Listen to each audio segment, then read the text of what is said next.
हाँ गाइस दोस्तों, नमस्कार साथियों। डीएलएड फोर्थ सेमेस्टर का प्रश्न पत्र का संपूर्ण हल सामाजिक अध्ययन, जो आज सामाजिक अध्ययन का पेपर हुआ है सोशल स्टडी का, उसका सबसे सटीक उत्तर 100% सटीक परीक्षा उन्मुखी हल आपको दिया जाएगा। सभी इकाइयों का हल, महत्वपूर्ण प्रश्नोत्तर, संपूर्ण समाधान व्याख्या सहित आपको दिया जाएगा।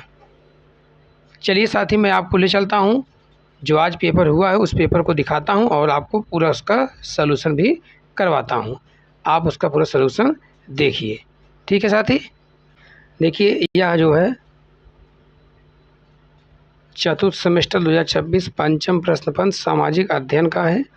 50 क्वेश्चन, 50 पूर्णांक इसका दिया गया है साथी। उसके बाद में समय 2 घंटा है, आप लोग इसको जानते ही हैं। अब इधर से देखिए, हमारा क्वेश्चन जो दिया गया है उस क्वेश्चन को आप देखिए एक एक करके। इसमें हमारा पहला क्वेश्चन है साथी, 1857 की क्रांति का नेतृत्व लखनऊ में किसने किया था? तो इसमें 1857 की जो क्रांति, इसमें नेतृत्व किसने किया था? तो वाजिद अली शाह, नाना साहब, तात्या टोपे, बेगम हजरत महल। तो इसमें कौन किया था? बेगम हजरत महल ने किया था। चौथा ऑप्शन सही होगा। आर्य समाज की स्थापना किसने की थी?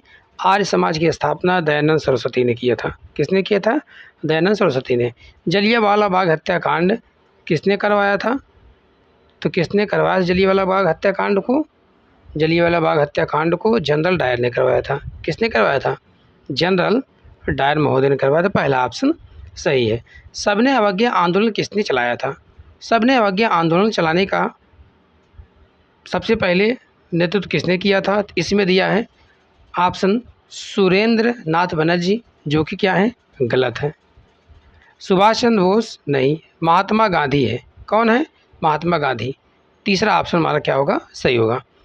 अगला क्वेश्चन, रॉलेट एक्ट कानून किस वर्ष बनाया गया?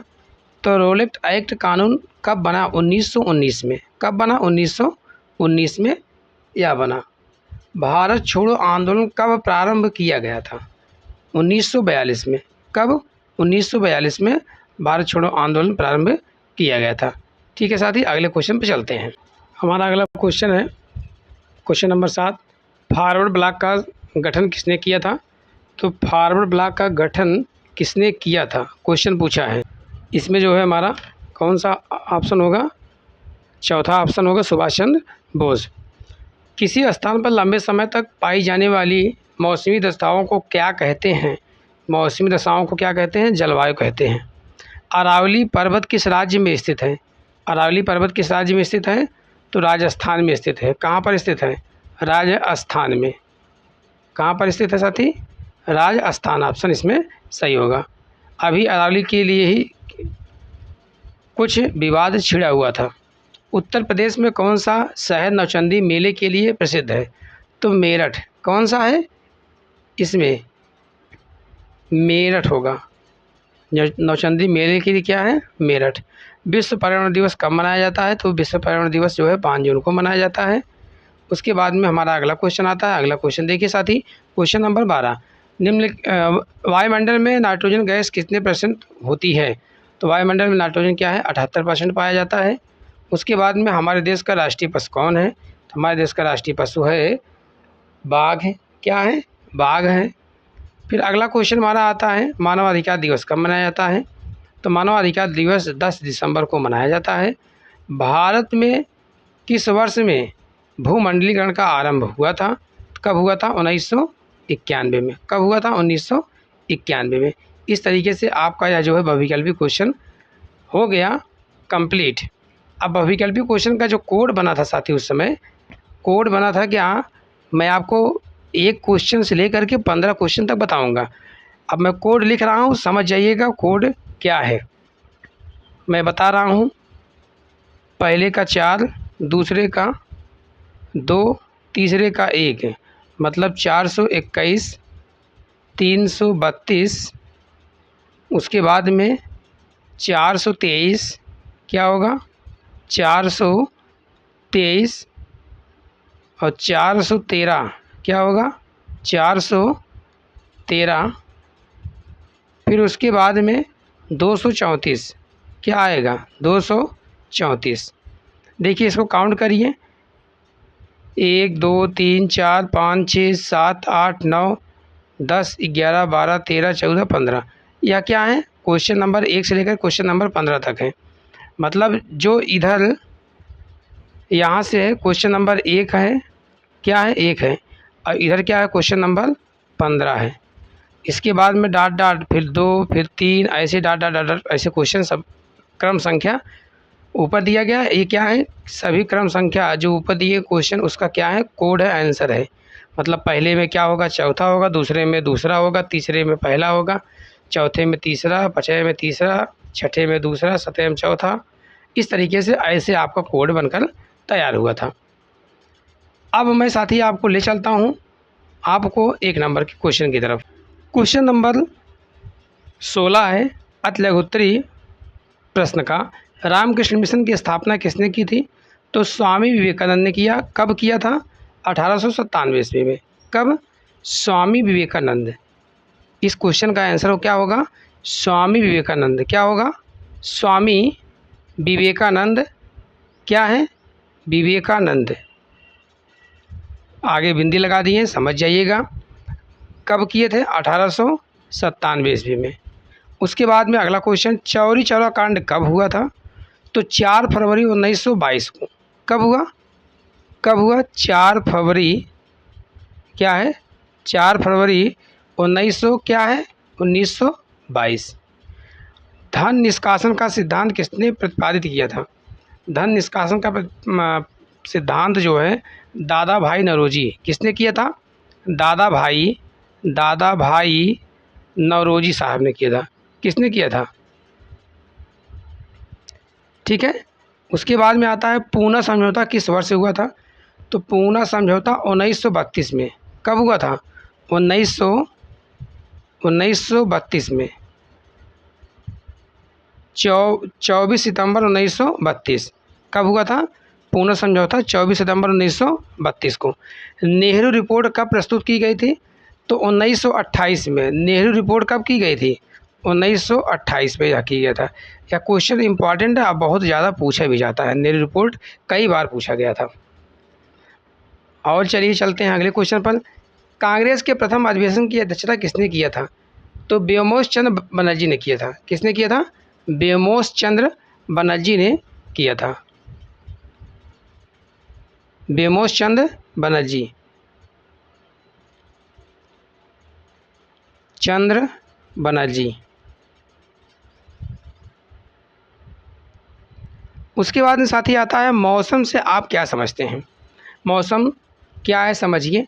किसी स्थान के वायुमंडल की अल्पकालिक दिन प्रतिदिन की स्थिति को ही मौसम कहते हैं। मतलब जो थोड़े समय के लिए परिवर्तन होता रहता है दिन प्रतिदिन, वही क्या है? मौसम है। चलिए अगला क्वेश्चन है, विश्व की सबसे ऊंची पर्वत, विश्व की सबसे ऊंची पर्वत चोटी कौन सी है? विश्व की सबसे ऊंची पर्वत चोटी माउंट एवरेस्ट है। कौन सी है? माउंट एवरेस्ट है। क्या है? Mount Everest.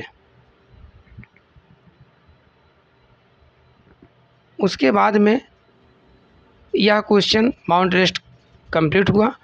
भारत का क्षेत्रफल कितना है? 32,87,263 वर्ग किलोमीटर। कितना है? 32,87,263 वर्ग किलोमीटर है। उसके बाद में आता है उत्तर प्रदेश में परमाणु विद्युत केंद्र कहाँ स्थित है? तो नरौरा बुलंदशहर में। बुलंदशहर उत्तर प्रदेश का एक जिला है। क्या है? बुलंदशहर। बुलंदशहर यह पश्चिमी यूपी में है। यहीं पर एक है क्या? नरौरा। क्या है? नरौरा है। यह क्या है? परमाणु विद्युत केंद्र स्थापित किया गया है।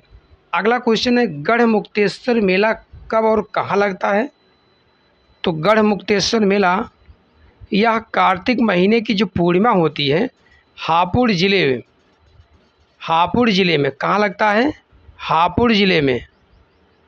उत्तर प्रदेश का हापुड़ ज़िले में गढ़मुक्तेश्वर गंगा नदी किनारे यह मेला लगता है।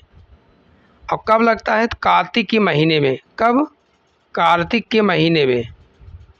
जो कार्तिक की पूर्णमासी है, कार्तिक की पूर्णिमा क्या है, उसी को बोलते हैं पूर्णमासी। उसके बाद में आता है संयुक्त राष्ट्र संघ की स्थापना कब की गई थी? तो 24 अक्टूबर 1945 को। कब किया गया था? 24 अक्टूबर 1945 को। उसके बाद में आता है अगला क्वेश्चन, राष्ट्रीय एकता के मार्ग में बाधक प्रमुख कारण लिखिए। तो जातिवाद, संप्रदायवाद, भाषावाद और क्षेत्रवाद, यही इसके मार्ग में बाधक का प्रमुख कारण बनता है। उसके बाद आता है लिंगानुपात। लिंगानुपात किसे कहते हैं? प्रति हजार पुरुषों या महिलाओं की संख्या पर जो एक औसत निकाल कर दर्शाया जाता है, उसी को लिंगानुपात कहा जाता है। उसको क्या कहा जाता है? लिंगानुपात। भारतीय खाद्य निगम का गठन कब किया गया? तो 14 जनवरी 1965 को। कब किया गया था? 14 जनवरी 1965 को। यह क्वेश्चन आपका अति लघुत्तरी कंप्लीट हुआ। उसके बाद में साथी आता है हमारा लघुत्तरी प्रश्न। इस लघुत्तरी प्रश्न में थियोसॉफिकल सोसाइटी की स्थापना कब और किसने किया था, इसके प्रमुख उद्देश्य लिखना था। इसकी जो स्थापना हो, इसकी स्थापना कब हुआ था? 1875 में न्यूयॉर्क में मैडम H.P. ब्लास्टकी और कर्नल एच एस ओलकॉट के द्वारा किया गया था। इसका मुख्य उद्देश्य था मानवता के सार्वभौमिक भाईचारे को बढ़ावा देना, प्राचीन धर्मों और दर्शनों को अध्ययन करवाना। यही उसका जो है सोसाइटी का मुख्य उद्देश्य बनकर उस समय तैयार किया गया था। आइए अगले क्वेश्चन पर चलते हैं। असहयोग आंदोलन के स्वरूप और कारणों पर प्रकाश डालना है। इनके कारणों पर क्या करना है? मुझे प्रकाश डालना है। तो देखिए क्या है इनका मुख्य कारण क्या है? रॉलेट एक्ट, जलियांवाला बाग हत्याकांड, खिलाफत आंदोलन, या इस प्रकार का जो है उनका कारण बना। स्वरूप क्या था? अहिंसा आंदोलन, जिसमें सरकारी उपाधियों का त्याग करना, स्कूलों, कॉलेजों और अदालतों का बहिष्कार करके विदेशी सामानों की होली जलाना, यही इनका क्या था? स्वरूप माना गया था। अगला क्वेश्चन है जलवायु को प्रभावित करने वाले प्रमुख कारकों का वर्णन करिए। तो इसमें प्रमुख कारण क्या क्या क्या थे, ये भी जानिए। अक्षांश, भूमध्य रेखा की दूरी होती है। ऊंचाई क्या होता है? समुद्र से ऊंचाई बढ़ने का तापमान घटता रहता है। समुद्र से दूरी क्या है? तटीय क्षेत्रों में जलवायु मध्यम रहती है। पवन की दिशा और पर्वतीय बाधाएं आती हैं। इस प्रकार का जो है जलवायु प्रभावित करने वाले प्रमुख कारण के वर्णन इसमें है। क्या क्या है? अक्षांश है, ऊंचाई है, समुद्र से दूरी है, पवन की दिशा और पर्वतीय बाधाएं हैं। अगला क्वेश्चन हमारा है, अगला क्वेश्चन है हिमालय पर्वत की भौतिक विशेषताओं का वर्णन करना है। हिमालय विश्व की सबसे ऊंची और युवा पर्वत श्रृंखला है। यह भारत की सबसे उत्तरी सीमा पर एक चाप आर्क के रूप में लगभग 2400 किलोमीटर की लंबाई में फैला हुआ है। इसकी 3 मुख्य समांतर श्रेणियां हैं, हिमाद्री, महान हिमालय, हिमाचल प्रदेश, मध्य हिमालय और शिवालिक। यहाँ से गंगा, सिंधु और ब्रह्मपुत्र जैसी 12मासी नदियाँ निकलती हैं। कहाँ से? हिमालय पर्वत से। तो इस तरीके से आपका यह क्वेश्चन 34 कंप्लीट हुआ, 34वां क्वेश्चन। अब अगले क्वेश्चन की तरफ आपको ले चलते हैं। हमारा अगला क्वेश्चन है 35 क्वेश्चन नंबर, पर्यावरण प्रदूषण किसे कहते हैं, कितने प्रकार का होता है? तो इसकी परिभाषा बतानी थी। जैसे कुछ बच्चे लिखे होंगे पर्यावरण 2 शब्दों से मिलकर बना होता है। परिधन, आवरण, परि का अर्थ है चारों ओर, आवरण का अर्थ होता है ढका हुआ। इस तरीके से बनाकर लिखे होंगे। उसके बाद प्रदूषण के बारे में बताए होंगे। तो जो है अब इनकी परिभाषा मूलतः समझिए। पर्यावरण के भौतिक, रासायनिक या जैविक गुणों में होने वाला कोई भी अवांछनीय परिवर्तन जिसका हानिकारक प्रभाव मनुष्य और अन्य जीवों पर पड़ता है, वह क्या होता है? पर्यावरण प्रदूषण कहलाता है। प्रकार क्या है? मुख्य रूप से इनके कई प्रकार हैं। वायु प्रदूषण, जल प्रदूषण, मृदा प्रदूषण और ध्वनि प्रदूषण। तो क्या है इनके कई प्रकार? मैंने आपको बताया क्या क्या। जल प्रदूषण, वायु प्रदूषण, मृदा प्रदूषण, ध्वनि प्रदूषण। उसके बाद में अगला क्वेश्चन आता है मध्याह्न भोजन योजना कब प्रारंभ की गई थी, इसके प्रमुख उद्देश्यों पर प्रकाश डालिए। तो यह योजना 15 अगस्त 1995 में मध्याह्न भोजन, मिड डे मील योजना कब हुआ? मिड डे मील योजना 15 अगस्त 1995। 15 अगस्त क्या था? 15 अगस्त 1995 में। कब हुआ था साथी? 1995 में। उसके बाद में 1995 इनका उद्देश्य क्या था, ये भी जानिए, थोड़ा सा समझिए। इनका उद्देश्य था सरकारी स्कूलों में बच्चों के नामांकन और उपस्थिति में वृद्धि करने के लिए यह योजना लाई गई थी। बच्चों के बीच कुपोषण को दूर करना और उनके बीच स्वास्थ्य में सुधार करना यह योजना आई थी। विभिन्न जातियों के बच्चों को एक साथ बिठाकर भोजन कराकर सामाजिक समरसता को बढ़ावा देना इनका मुख्य उद्देश्य माना गया था, मिड डे मील का। अब आता है अनेकता में एकता से क्या अभिप्राय है, उदाहरण देकर स्पष्ट कीजिए। अनेकता में एकता का अभिप्राय पूछा है। इसका अर्थ होता है भारत में विभिन्न भाषाओं, धर्मों, जातियों और संस्कृतियों के बीच में होने के बावजूद सभी एक राष्ट्र के रूप में एकजुट होते हैं, यह इनका अभिप्राय है। उदाहरण क्या है? भारत में दिवाली मनाना, ईद, गुरु पर्व, क्रिसमस जैसे त्योहारों आज सभी धर्मों के लोग मिलजुल कर मनाते हैं, जो हमारी संस्कृति और एकता का क्या माना जाता है? प्रतीक माना जाता है। उसके बाद आता है आतंकवाद किसे कहते हैं? भारत सरकार द्वारा आतंकवाद को रोकने के लिए कौन कौन से कदम उठाए गए हैं। अब देखिए परिभाषा। अपने राजनीतिक एवं धार्मिक लक्ष्यों की प्राप्ति के लिए हिंसा, डर और आतंक का सहारा लेना आतंकवाद कहलाता है। सरकारी कदम क्या है? यूपा गैर कानूनी गतिविधियाँ, रोकथाम अधिनियम जैसे सख्त कानून बनाना, यह एक सरकारी कदम की नींव थी। उसके बाद में NIA राष्ट्रीय जांच एजेंसी का गठन किया गया। सीमाओं पर सुरक्षा और निगरानी बढ़ाना इनका सरकार का आतंकवाद रोकने का एक कदम बना। उसके बाद में अगला क्वेश्चन आता है, क्वेश्चन नंबर है 39। बेरोजगारी किसे कहते हैं? इसके उन्मूलन के लिए चलाई जा रही प्रमुख योजनाओं का नाम लिखिए। परिभाषा। जब कोई व्यक्ति किसी काम करने के लिए इच्छुक और योग्य हो लेकिन उसके लिए प्रचलित मजदूरी दर काम ना मिले तो उसे क्या बोलते हैं? बेरोजगारी कहते हैं।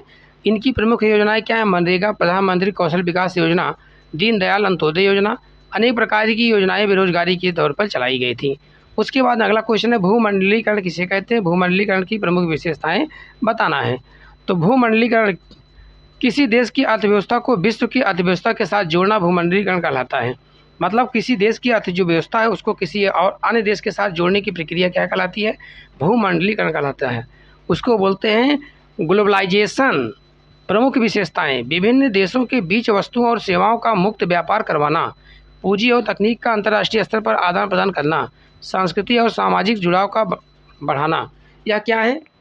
इस तरीके से आपका जो है यहाँ 40 क्वेश्चन कंप्लीट हुआ। साथी आप लोगों को यह इतना पता होगा कि क्वेश्चन बहुत ही अच्छा आया है। मैं आपको बहुत सारगर्भित और बहुत सटीक आंसर बताने का प्रयास किया हूँ। आप लोग अपना अपना आंसर मिला लीजिएगा। उसके बाद में कोई समस्या होगी, कोई कन्फ्यूजन होगा तो आप कमेंट बॉक्स में ज़रूर कमेंट करिएगा। ठीक है साथी, बहुत बहुत धन्यवाद।